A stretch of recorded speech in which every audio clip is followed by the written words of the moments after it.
Kolonel CKM Gunawan Rusuli pecah bintang yakni dari Karungkit dari Swioto Pusehap Kamahan menjadi Irpus Kesat. Itu artinya Rusuli menjadi Brigadir Jenderal alias Bintang 1 dalam kepangkatan TNI. Ia menggantikan Brigjen TNI Kartika Abungka dari Irpus Kesat yang menjadi staf khusus Kasat.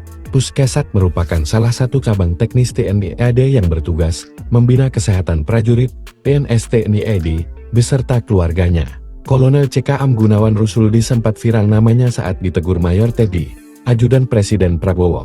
Saking syoknya, ia sampai bersandar di tembok saat Presiden Jokowi dan Menteri Pertahanan Prabowo Subianto datang ke tempatnya.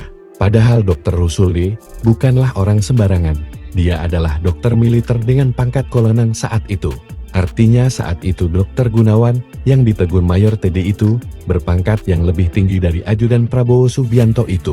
Video tersebut diambil saat Mayor Teddy yang kini sudah menjadi Seskap dan berpangkat Letkol, menemani Presiden Jokowi dan Menhan Prabowo kunjungan meresmikan Rumah Sakit Pusat Pertahanan Negara Panglima Besar Sudirman dan 25 RS milik TNI di RSPPN Bintaro di Pesanggerahan Jakarta Selatan.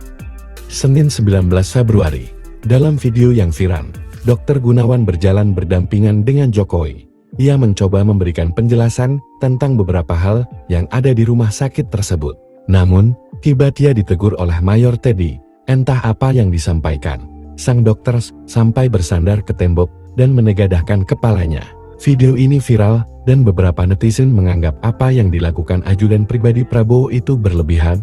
Apalagi sang dokter itu pernah berdinas di Komando Pasukan Khusus. Selain itu, menjabat Kepala RS Pusehap Kamahan sejak Mei tahun 2023, lulusan spesialis obstetri dan ginekologi di Universitas Airlangga. Ia juga anggota Perkumpulan Obstetri dan Ginekologi Indonesia PUGI dan dokter kandungan konsultan onkologi ginekologi yang berpraktik di RSIPK Mandiri.